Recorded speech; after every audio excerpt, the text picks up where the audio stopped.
হঠাৎ মনে হচ্ছে হার্ট অ্যাটাক হচ্ছে, দম বন্ধ হয়ে আসছে আর মনে হচ্ছে এখনই সব শেষ হয়ে যাবে।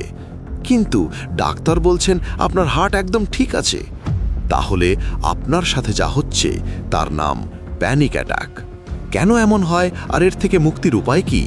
চলুন জেনে নিই মাত্র 60 সেকেন্ডে। সহজ ভাষায় প্যানিক ডিসঅর্ডার হলো মনের এমন একটি অবস্থা যেখানে কোনো কারণ ছাড়াই আপনি বারবার তীব্র আতঙ্কে ভোগেন। এটি সাধারণ দুশ্চিন্তার চেয়ে অনেক বেশি শক্তিশালী এবং যন্ত্রণাদায়ক। আমাদের মস্তিষ্ক যখন কোনো বিপদ দেখে তখন সে শরীরকে ফাইট অর ফ্লাইট মোডে পাঠিয়ে দেয়, কিন্তু প্যানিক ডিসঅর্ডারে মস্তিষ্ক কোনো বিপদ ছাড়াই ভুল সংকেত দেয়।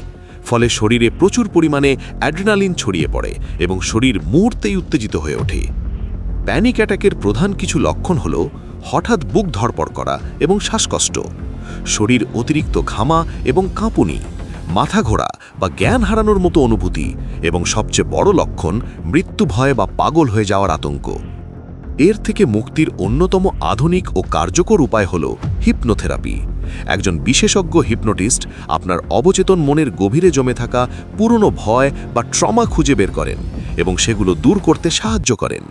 এটি আপনার মনকে শান্ত রাখার এক জাদুকরী কৌশল শিখিয়ে দেয়, যার ফলে প্যানিক অ্যাটাক নিয়ন্ত্রণ করা সম্ভব হয়। প্যানিক ডিসঅর্ডার কোনো মরণ ব্যাধি নয়, এটি সম্পূর্ণ নিরাময়যোগ্য। প্রয়োজন শুধু আপনার একটু সচেতনতা এবং সঠিক চিকিৎসা। ভিডিওটি ইনফরমেটিভ মনে হলে আপনার প্রিয়জনদের সাথে শেয়ার করুন।